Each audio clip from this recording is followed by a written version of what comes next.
Seterusnya kita akan membawakan kepada audiens semua segmen terakhir.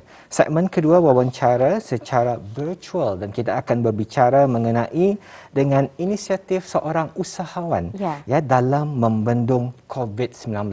Dan siapa kata semasa COVID-19 semuanya terhalang, semuanya terhad, sebenarnya terpulang arah kreativiti masing-masing. Dan kita tidak boleh putus asa khususnya kepada golongan pengusaha ataupun golongan peniaga, kerana tidak kita nafikan ada sebahagian perniagaan yang teruk terjejas, umpamanya sektor penerbangan. Itu tidak kita nafikan disebabkan oleh penutupan sempadan negara. Jadi mungkin sektor ini mengalami sedikit orang kita ni cabaran besar ya semasa pandemik ini. Namun dalam aspek lain, khususnya dalam sektor perniagaan ini, kita melihat dunia fashion semakin berkembang. Kami pun antaranya menjadi mangsa fashion lah. Kalau masa ini orang kita ni yang lebih laris jualan adalah sungkup muka. Sungkup muka. Jadi bermacam-macam fashion sungkup muka dan Kementerian Kesihatan sendiri juga telah memberikan tata cara ataupun panduan macam mana kalau kita ni mengenakan sungkup muka umpamanya daripada material kain sebegini. Jadi keperluan kita ni untuk mengenakan double mask ya. Jadi tidak menghalang kita ni untuk berfashion sebenarnya semasa pandemik ini ya. Betul. Jadi pada pagi ini kita bersama dengan usahawan ya, usahawan ya. Kita akan berbicara lebih lanjut lagi mengenai dengan sungkup muka dan Sarina telah kongsikan kepada Auda tadi sungkup muka salah satunya, dan kita ni sendiri pun Sarina memakai sungkup muka juga. Yang ini brand Rampai Pagi ya. Dan apa kata kita tanpa membuang lebih banyak masa lagi, kita terus saja ke segmen kita yang kedua, segmen terakhir Rampai Pagi pada hari ini, segmen wawancara secara virtual inisiatif usahawan dalam membendung COVID-19. Kita bersama dengan Dayang Suzana Nawi Green. Ya, Assalamualaikum Puan. Selamat pagi. Assalamualaikum Puan.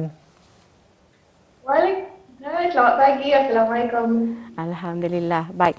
Kesempatan kami ni untuk menemu bual secara virtual bersama dengan Puan ya, merupakan pengarah urusan bagi salah sebuah usahawan garment ya. Dan kita difahamkan juga bermacam-macam produksi garment yang telah pun dihasilkan daripada perusahaan Biskita ni Puan. Mungkin secara awal dululah dapat bercerita macam mana boleh menceburi bidang perniagaan perusahaan ini dan memilih bidang garment ataupun yang bidang fashion local made lah. Mungkin dapat ceritakan dulu ni Puan. Okay, let me introduce sedikitlah mengenai syarikat Wisa Enterprise ni. Saya Suzana selaku pengarah eksekutif syarikat Wisa. Selalunya saya ni dah keseorangan ni, berdua sama my sister, tapi beliau dah dapat join in. So my sister Jajulana merupakan pengarah urusan syarikat Wisa Enterprise. So macam mana bermulanya kami ni berbisnes ni dari indung kami. Indung kami ni yang mula-mula membuka perniagaan Wisa Enterprise ni. Wisa ni pun dari nama bis dorang, gabungan nama Nawi dan Aisyah. So macam bergabung. So asalnya kami ni membuat perlindungan lah. Perlindungan ni asalnya membuat baju kurung tradisional sahaja di Kuala Belait. So dari masa ke semasa tu kami expand the business ni. So timbul idea untuk membuat t-shirt and then dan alhamdulillah kami sudah ada mempunyai printer sendiri, production sendiri. So we print and then we print a t-shirt and then alhamdulillah during this pandemic ni kami menghasilkan mask. Dan masa ni pun jadi trending masa ni. So macam-macam boleh dibuat lah. And then we can taruh buka, mask, fashion mask masa ni lah timbul idea tu. Because tadi dah dapat, during this pandemic ni cabarannya macam-macam. So tadi dah dapat stay satu tu, so try to research and buat something else. Untuk memastikan business continuity plan itu berjalan dan tidak menjejaskan penghasilan syarikat tu, artinya perusahaan ni Puan. Betul. Jadi Puan cukup So menarik kalau sekali ya. kalau ada cabaran itu tak tahan macam mana? Jangan, we must do something else. Buat something new. Betul. Ya Puan, cukup menarik sekali apabila Puan mengongsikan tadi evolusi perniagaan BIS kita. Yang seperti mana yang kita akan kongsikan bermula daripada pembuatan baju kurung. Baju kurung, and then kita terus berevolusi dan sekarang mencipta emas. Dan memang benar sekali pada masa ini juga, macam kalau kita lihat bukan saja tenaga frontliner barisan hadapan, tetapi juga mereka yang menjadi sukarelawan ataupun orang ramai memakai, dikendaki memakai sungkup muka ataupun emas apabila keluar. Dan ini adalah merupakan salah satu aksesori yang tadi boleh pakai, yang boleh kita gunakan. Jadi Puan akan bertanya untuk soalan selanjutnya Puan. Ya, betul. Betul. Soalan selanjutnya Puan, bagaimana rasa kita syarikat BIS kita boleh menolong untuk membendung penularan COVID-19? Silakan Puan. Okey, kita ni mesti sentiasa mematuhi yang penting mematuhi SOP. Pihak kerajaan kita ni sudah balik-balik mengingati patuhi SOP, jaga penjarakan social distancing, dan pastikan tadi kalau berjalan ke kedai scan QR code tu, dan memakai serukup mask, serukup sungkup muka ni, dan jaga kebersihan itulah yang penting. Dan kita ni, dan alhamdulillah juga masa ni dapat banyak sambutan agensi-agensi swasta dan kerajaan menempah di company kami lah untuk membuat masa ni. Mungkin kenapa ianya turut menjadi tarikan disebabkan ini antara aksesoris essential seperti yang Danny nyatakan keperluan. Jadi mungkin juga dapat dikongsikan setakat ini dari sejak mungkin melihat berkembangnya perusahaan pembuatan emas ini dari sejak bulan berapa, kalau barangkali Puan dapat berkongsi.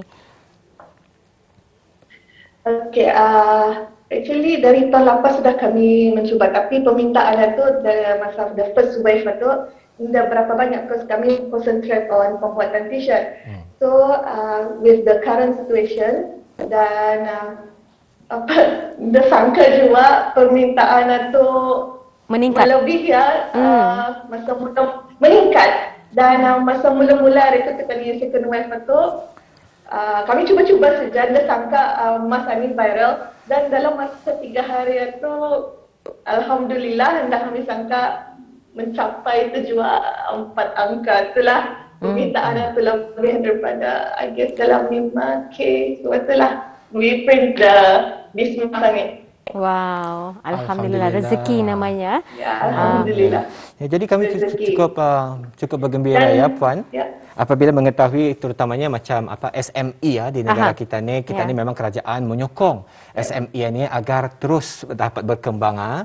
Jadi macam BIS kita sendiri pun telah mengongsikan perkembangan yang telah dialami oleh syarikat Puan. Dan Puan, soalan seterusnya Puan, adakah dengan kehadiran pandemik ini, COVID-19, bagaimana pula dengan cabaran-cabaran yang syarikat Puan hadapi?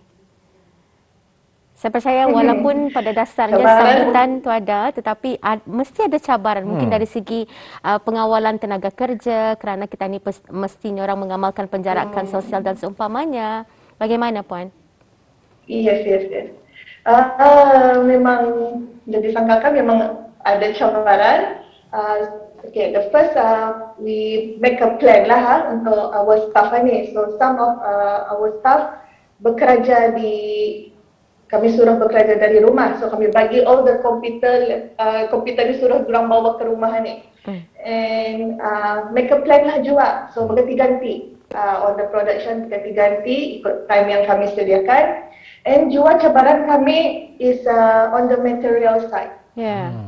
Material memang kurang lah, tapi alhamdulillah with our circle ni connection with other businesses yang doing the same printing ni, we are helping each other. Kami sama-sama menolong. You ada ni, okay, we sama-sama lah berbalik, because most of our material ni dari luar. So kalau dari luar ni memanglah now memakan masa. meningkatlah harga tu. That's our cabaran. But Alhamdulillah, with a proper plan, we can handle it. Alhamdulillah. Alhamdulillah. Baik ya, kita fahamlah dalam keadaan kita ni masa ni cuma ni memang memerlukan kesatuan dan perpaduan khususnya daripada sektor-sektor perniagaan ya, seperti yang Puan nyatakan itu agensi ataupun syarikat-syarikat lain juga ada turut memberikan dokongan khususnya dari segi penyaluran material ya, kerana satu bukan hanya orang harga naik tu material tu, tetapi juga barangkali cabarannya jangka masa untuk sampai ke Brunei tu lebih lama daripada waktu-waktu biasa. Ya, lama. Kalau dulu dalam 3 hari 5 hari tu senangnya orang sudah dapat. Kadang diri sendiri yang belajar juga. Tapi now we have to wait 3 minggu ke sebulan atau basuh. Permintaan orang, kadang orang dah memahami menunggu lama tu. Paksa tadi explain arah our klien-klien ni. Baik, walaupun sungkup muka merupakan antara perhiasan aksesoris esensial masa ni, macam mana pihak Biskita nyorang memberikan sentuhan mungkin dari segi rekaannya tu agar permintaannya akan senantiasa meningkat? Adakah hanya satu desain ini sahaja ataupun mungkin dari segi material ini yang juga akan memberikan peningkatan dari segi jualan dan tempahan? Bagaimana? Okey, mengenai kereta ni kami akan sentiasa membuat research lah. We do R&D-nya juga. So ini yang flat mask lah we call it. And then belakangnya ada filter, you can masukkan insert surgical mask. And then other than that yang half cut ni yang juga yang je lah top je masa ni, because minta sampai di hidung. And then ada lagi satu cutting menjahit di atas and bawah. In fact macam-macam sebenarnya masa ni. We must do research lah. Betul Puan, selain daripada desain orang dari segi estetiknya, keindahan desainnya, tapi yang paling penting juga keselesaan. Ataupun patut kita ni titik beratkan je Puan. Yes. Ya, memang banyaklah kami receive good and bad feedback. But kami try to memperbaikilah, sentiasa memperbaiki our product. Okey, kalau Puan sendiri mengatakan bahawa perusahaan Puan dan juga keluarga ini pada masa sekarang meningkat dari segi hasil jualan dan produksinya, mungkinkah juga Puan sebagai salah satu usaha ataupun kegiatan CSR Biskita lah ada turut membantu perusahaan-perusahaan lain yang turut terjejas dalam perniagaan mereka, mungkin dalam line perniagaan yang sama ni? Barangkali mungkin diorang kerana terlalu banyak menerima tempahan, ada juga barangkali disap kepada perniagaan rakan lain. Ini sebagai salah satu bantuan kita di musim pandemik. Bagaimana Puan? Ya. Memang permintaan itu kadang beribu. So kami bagi-bagi, because ada bisnes lain pun yang SME ni, they come to us, dapat kena menolong kami untuk get orang punya income itu. So kami salurkan untuk bisnes orang menjahit, and then ada yang ada income itu, jadikan agent, jadikan our sales team. So ini juga salah satu untuk membuka peluang perniagaan untuk bisnes orang untuk mendapat income during this pandemic ini. Alhamdulillah ya. Jadi kita melihat di sini adanya. Alhamdulillah, dan diorang pun melebihi dari diorang punya hasil yang dulu tu, dari hasil jualan masa ni. Alhamdulillah. Sesuatu yang baik, rezeki itu dikongsikan bersama. Alhamdulillah. Dan siapa kata berbagi rezeki kepada betul Puan. Dan siapa kata Puan, kehadiran COVID-19 ini menghalang kita ni untuk berniaga. Ini sudah bukti, salah satu bukti di mana usahawan tempatan yang berjaya penyerang menggunakan kesempatan yang ada. Baik, kita sudah mendengarkan cerita latar belakang perniagaan dan juga bagaimana perniagaan ini beroperasi di musim pandemik, bagaimana ianya memproduksikan barang ataupun produknya. Kita ingin mengetahui juga di musim COVID ini macam mana Biskita deal ataupun berurusan dengan pelanggan. Apakah SOP ataupun garis pandu yang Biskita telah tetapkan kepada pelanggan-pelanggan kita di musim COVID ini? Mungkin dapat bis kita kongsikan juga Puan. Ya. Ya, during this COVID ini, kami sudah menetapkan customer, ada walk-in customer. Kalau ada pun yang kan berbincang itu, kami cuma menghadkan 15 minit ke 30 minit saja untuk discussion sama kami lah. Tapi itu by appointment. And for collection, kami dah membenarkan bis diorang masuk. Kami menyediakan satu tempat khas di luar our showroom. Dan di sana kami menyediakan box untuk bis diorang collect and just sign in and patuhi all the jarak social distancing. Jadinya kita seperti faham, nampaknya di sini juga pihak Puan turut memanfaatkan IR 4.0 ini umpamanya dari segi transaksi jual beli ataupun sudah menggunakan secara digital ni Puan. Bagaimana? Digital, yes. Masa ini kami menggunakan social media juga untuk interact with our client and customer, and then WhatsApp itu. Dan kadang dah terlayan je WhatsApp aja, because terlalu banyak masuk, even our hotline, myself punya personal pun memang tutup lah. Alhamdulillah, rezeki Puan. Terlayan kadang minta maaf saja. Our customer client ni kadang dah terlayan, ada yang marah-marah saja kenapa dia delay. Terus terlalu banyak. Kadang sampai malam pun kami terpaksa melayan permintaan customer ni. Alhamdulillah lah, it's a rezeki yang luas. Alhamdulillah. Pasal dilayan, jangan dia dilayan. Hanya lambatlah masa tu kali konteks. Betul. Baik, apa mungkin Puan boleh kongsikan apakah perancangan masa depan?